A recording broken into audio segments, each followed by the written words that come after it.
Quel bail vous les frères, bon vous avez lu le titre, je me suis battu avec mon daron et vas-y on le dit direct, oui il m'a baisé et alors? Bon, pour vous raconter l'histoire dans les moindres petits détails, il faut d'abord que je vous remette dans le contexte. Mon daron, déjà, il habite pas en Ile-de-France et pour aller là-bas, il faut que j'aille en train. Et dans le train, déjà, il s'est passé un bail. C'est pas je me pose dans le train, je mets mes écouteurs, je regarde mon pénave et tout, j'écoute de la musique, des sons, tu vois, j'écoute de la bonne musique, t'as capté ou pas? Des vrais sons de racaille. J'avais besoin d'amour. Et c'est pas pendant que j'écoutais mes sons de racaille, taillé ou pas, il y avait un SDF, déjà, Miskin, force à toutes les personnes qui n'ont pas de maison, qui n'ont pas de quoi se payer à manger, des trucs comme ça, on pense fort à... Du coup, il faisait la manche, il passait entre les gens, il disait, s'il te plaît, est-ce que t'auras pas une pièce, j'ai pas à manger, s'il te plaît, mon frère. Pourquoi j'ai pas un accent comme ça? Je suis super raciste. Bref, il demandait des pièces aux gens, tu vois. Moi, faut savoir, t'as vu, c'est pas parce que je suis un radin, bon, je suis un radin, c'est vrai aussi, mais je me balade jamais avec du liquide. Voilà, ça je voulais dire. Je me balade jamais avec du liquide sur moi. Tout est dans la carte bleue, t'as capté ou pas? Et même la carte bleue, je me balade pas avec moi, c'est direct avec le peinaf, direct, pip. Du coup, il vient, il me demande, ouais, excuse-moi, j'aimerais pas te déranger, mais est-ce que t'aurais pas une pièce pour moi et tout? Moi, je lui dis, vraiment, en toute sincérité, je suis désolé, mon frère, mais je me balade pas avec des pièces, je n'ai pas de pièces. Et petit détail qu'il faut préciser, c'est que dans le bus, enfin, dans le wagon là où j'étais, dans le bus, je suis con quoi, dans le train, il y avait que des blancs. J'étais le seul noir. Enfin, il va y avoir un autre gars, mais lui, il lui a donné une pièce, je crois. Tu vois, il était gentil, il avait un visage un peu illuminé, enfin, illuminé. Il est resté quand même SDF. Je suis pas en train de dire que les SDF sont tous tristes, mais vas-y, tu vois ce que je veux dire ou pas? Il avait un visage un peu neutre, mais quand je lui ai dit ça, faut voir le visage qu'il m'a fait en mode. Et il commence à marmonner des mots en mode. Et il taille. Mais moi j'entendais pas parce que j'avais mes écouteurs encore, tu vois, j'avais baissé le son, mais j'avais encore un peu de la musique, du coup j'entendais pas ce qu'il disait en marmonnant dans sa barbe. C'est pas, t'as une dame juste derrière, elle commence à s'offusquer, elle dit mais vous avez pas entendu ce qu'il a dit? Moi je suis là, je dis bah non, il a dit quoi? Il a sous-entendu que les gens comme vous donnez jamais d'argent en gros, il a dit un truc comme ça. Moi moi je suis quelqu'un vraiment dans les causes pour le racisme, je suis hyper engagé dans ça, donc moi tu me parles pas de racisme. Vraiment moi c'est un sujet, ça me fait sortir de mes gonds, je démarre au quart de tour. Moi tu vois, je suis quelqu'un, je suis gentil, hein. Tu me regardes comme ça, tu te dis vas-y lui, c'est un mec pisse. Mais moi en vrai de vrai je suis un nerveux, tu vois. Au quart de tour je peux déraper. Tu vois, à tout moment je dégaine. C'est pas je me lève devant tout le wagon, hein. Je crie, je suis en mode, t'as dit quoi toi? T'as dit en bégayant comme ça. Je dis, t'as dit quoi toi? T'as dit un truc raciste toi, espèce d'enculé? Le SDF il s'est retourné, il a même pas cherché à savoir, il a même pas dit un mot, il a dégainé un couteau, c'est bon ou pas? Je me suis vite rassis. Mais lui tu vois, c'est un gars, il a rien à perdre, ça veut dire... Eh frérot, il en a rien à foutre. Il m'a vu m'asseoir, il sait qui a dit ça, il va venir m'enculer, quitte à partir en prison, il en a rien à foutre, il est déjà fichi, il a déjà fini sa vie lui. Il était prêt à en découdre, moi aussi j'étais prêt à en découdre, mais moi j'ai pas de couteau, toi t'as un couteau, frère, pas la salope mon gars, arrête s'il te plaît, pose ça là, on se détend, on règle ça avec nos poings. Tous les gens dans le wagon, ils commencent à sentir le ton monter, ils commencent à le retenir parce qu'ils savent que le SDF là il va faire une dinguerie. Ça le retient et tout, moi je suis là, je suis en mode excuse-moi, je suis désolé, je m'essaye de m'excuser, tu vois, parce que t'as vu, il faut apaiser les tensions, moi j'ai pas envie de me faire couper la jambe avant de rentrer chez mon daron. En plus, Dieu sait ce qu'il a fait avec sa lame, ça se trouve il a découpé des animaux de je ne sais où, il va me couper après avec, je vais avoir une sale maladie.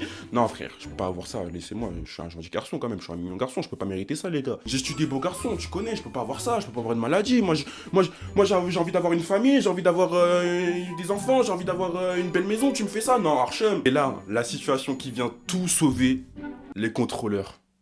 J'ai jamais été autant heureux de voir les contrôleurs de ma vie. Ils sont là, ils arrivent avec leurs grands chevaux, leurs grands airs et tout. Et tu vois, direct, ils arrivent, ils calment la situation. Bon, qu'est-ce qui se passe ici? On va se calmer tout de suite, on va se détendre. Avec leurs brassards là, tu vois le truc ou pas, ce qu'ils mettent sur leurs bras là. Et ce jour-là, ça se voyait, ils se sentaient comme des condés, ils se sentaient plus. Hein. Ils devaient se dire, putain, j'ai attendu ça toute ma vie, depuis le temps que je voulais faire le condé, maintenant je peux le faire. Et ils étaient vraiment arrivés en mode full aura, ils ont calmé la tension. Il y en avait un, surtout c'était le leader, mais laisse tomber l'aura qu'il a gagné. Il était là, il donnait des directives et tout. Ouais, toi, demande le passeport à toute cette lignée, toi, tu demandes le passe à toute cette lignée, d'accord? C'est bon ou pas? Moi, je règle la tension, tranquille. T'as capté, chacun fait son travail, moi je suis dans le bruit. Vas-y, chef. Pas de soucis, chef, j'y vais. Il arrive devant le SDF, il lui met un sale coup de pression. Oh monsieur, je vois que vous faites beaucoup de bruit dans le wagon, vous avez votre titre de transport au moins? D'accord. Je pense pas que vous l'avez du coup. Il emmène le SDF avec lui, je sais pas, il le fait sortir du train, je sais pas par quelle magie, bref, il m'a sauvé la vie à ce moment-là. Je fais composter mon ticket, tout ça, j'avais pas fraudé, moi je suis quelqu'un, je suis toujours en règle, tu connais, je suis quelqu'un de gentil, on essaie pas de transgresser les règles, nous on est toujours droit. Bref, du coup j'arrive dans la ville, tout ça, j'arrive dans la ciudad, tu connais, j'arrive dans la city, les gens ils me regardent tous en mode oh le patron est arrivé.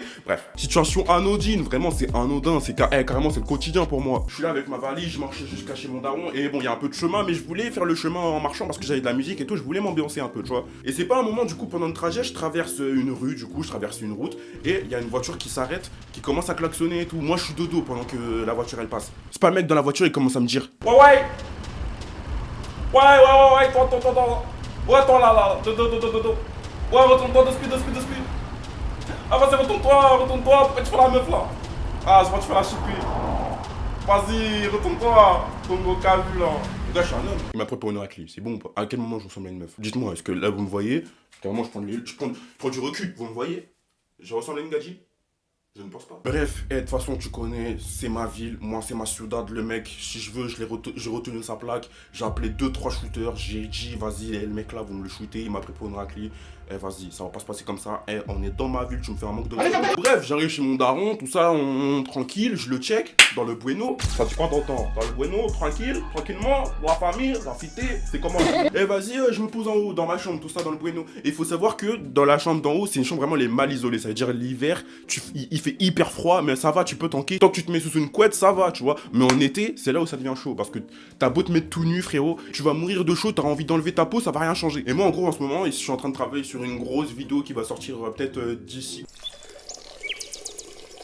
Et en gros, c'est une vidéo, bon, en soi, le concept, il est pas compliqué, c'est juste le montage qui est extrêmement long. Voilà, en gros, c'est ça que je peux dire. Et j'étais tout le temps dans ma chambre en train de faire du montage, mais avec le soleil et tout ça, la chaleur, frérot, je crois moi que mon cerveau, il était en bouillie, frère, un chewing-gum, laisse tomber. Plus la fatigue accumulée, parce que je dormais à 4h du matin, et je sais pas pourquoi, quand je suis chez mon daron, j'arrive pas à me réveiller en dehors de 10h. Ça veut dire, chaque jour, j'accumulais 6 heures de sommeil, frère, c'était horrible. Et en gros, moi, faut savoir, cette vidéo, je la travaille essentiellement dans la nuit, tu vois. Et pendant une nuit, comme ça, pendant que je faisais du montage, c'est pas, j'entends un bruit en bas, dans la maison. Je me dis, bon, ça peut être tout et n'importe quoi, ça peut être mon daron, mes petits refs qui se sont réveillés, je sais pas, qui vont boire de l'eau, je sais pas, ou un gars qui part aux toilettes, j'en ai rien à foutre, tu vois. Mais bref, du coup, le bruit, il s'intensifie, tu vois, le bruit, il s'intensifie, moi je suis là, je me dis, mais attends, mais le mec qui est en bas, il peut pas rester faire autant de bruit pendant autant longtemps, c'est bizarre, il y a quelqu'un qui fait quelque chose de bizarre en bas. Et pour être sûr, je me suis dit, peut-être à tout moment, c'est un gars, il s'est infiltré, tout le monde dort, personne ne l'entend, je suis le seul qui est réveillé, je l'entends, je me dis,